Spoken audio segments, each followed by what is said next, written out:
What's up everyone, Chris from Full Steam Designs. Today we're going to be taking a look at the new laser that Ortur is offering, the Aufero Laser 1. It may look small, but it has a lot of the same great features as the LaserMaster 2 Pro, as well as a few new ones. The first thing you notice when you open the box is that it comes 99% assembled. All you have to do is slide on your laser unit and attach these two wires. They offer 3 different laser units, and I'll cover all of them in this video so you can make a better decision about what one will work best for you. Before we jump into things, let's talk about software and get this thing set up. The machine will work with Windows, Mac, and Linux operating systems. To design and control my machine, I use Lightburn. It has a ton of features and great community support. I'll put a link in the description to that and all the materials that I use in this video. Once you download Lightburn, you'll need to add your new laser. Just click Devices, Create Manually, select Gerbil, click Next a couple of times, and input the size of your machine. This has a 180 by 180 millimeter work area. We'll set up the home position in the lower left and click Next and then Finish. You can make this your default laser if you have others like I do. Next, I recommend going to Edit, clicking on Device Settings and enabling this Laser Fire button. This will help us line up our workpiece when we get started. Now just close and reopen Lightburn. To power the laser, you just connect the supplied power source and USB cable. Holding the power button for 5 seconds will turn it on and cause the machine to automatically home out. You can use the laser as it is, but I like to attach it to a base for engraving using the supplied brackets. It comes with 4 of these, 1 for each corner. You'll just have to supply some screws.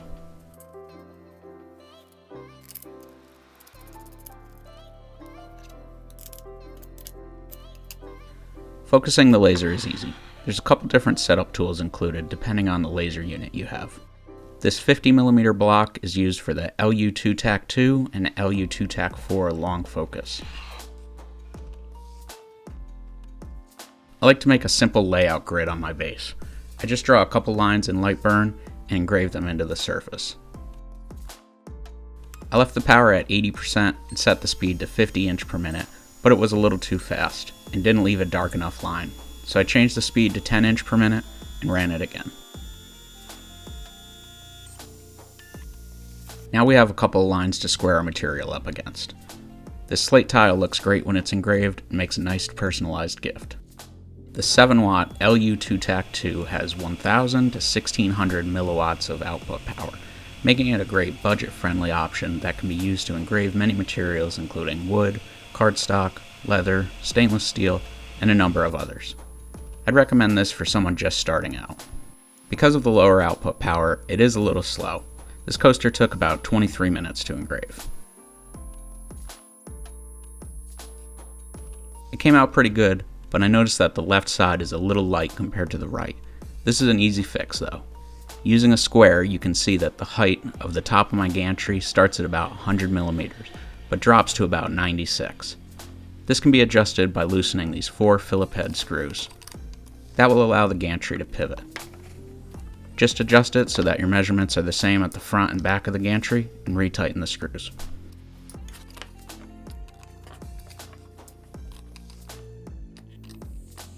If you're looking to focus more on engraving and would like some more power to get jobs done a little faster, I'd recommend getting this with the 20-watt LU2-TAC4 short focus laser unit. This has quite a bit more power at 4500 to 5000 milliwatts. You'll also be able to do some cutting with this.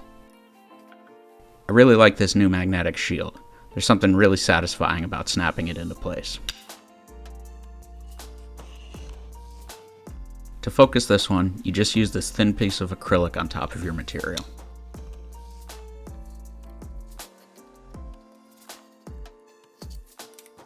Because of the much higher output power, this engraves much darker when using the same settings as the 7-watt LU2-TAC2. That's what I use to engrave the image that's already on this piece of wood. There are a few recommended settings for engraving different things, but I find it best to just experiment. Different conditions and variations in materials will affect this. What I like to do is engrave something, and then take a picture of how it looked with those settings. If something is too dark, you can lighten it up by turning the speed up or the power down. I generally keep my power at 80% and only adjust the speed. Doing this will help you get a better understanding of what changing the settings will do. You're currently watching this at actual speeds, but let's fast forward it a little bit. Personally, I think this looks way too dark. I slid my workpiece over, adjusted my settings, and ran it again. This is running much faster now. I was able to increase my speed from 50 to 150 inch per minute. It's still a little dark, so we could probably speed it up even more. This is an actual photo, but what I really like doing is engraving vector images. Check out the detail you can get from this. You can either fill or do an outline.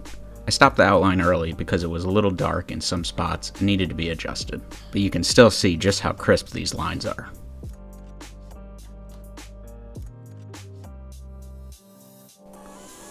I know someone will ask, so here's a quick test I did on some stainless steel and glass. The stainless steel doesn't really engrave, but it just etches the surface.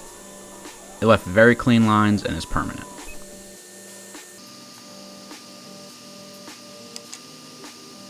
To do glass, you'll need to paint it first. I'd already used this piece of tile to engrave something on the back, so I just sprayed the front of it black to give the laser something to engrave through. It does etch the surface, but can be a little hard to see under certain light. I'd probably engrave this and then fill the area with paint or something to make it stand out a little better. If cutting material is more your style, the 20-watt LU2 TAC4 long focus is the model for you. This also offers 4,500 to 5,000 milliwatts of output power, but has a larger diameter focal spot and comes with an air assist nozzle and line. You'll need to supply an air source. You could use an air compressor, but if you don't have something like this, one of these fish tank air pumps seems to work well. I'll put a link in the description if you want to check this out. Now, it will take multiple passes to cut through stuff. This is 5mm thick plywood. I'm running the machine at 8 inch per minute and am able to completely cut through in 3 to 4 passes, depending on the design. This could probably be sped up a little. It really is amazing the types of things you can make with this. I'm not sure what these hexagons will end up being. Maybe a set of earrings? Leave a comment below with what you'd use them for.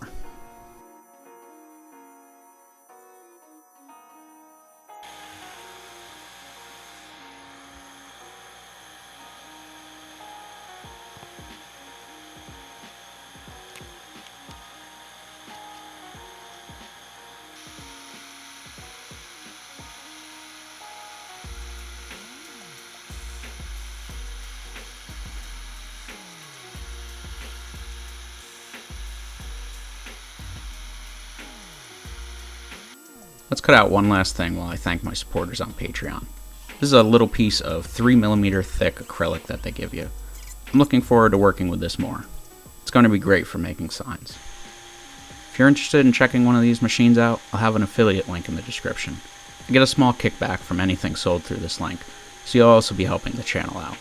Thanks for watching. Please feel free to ask any questions below.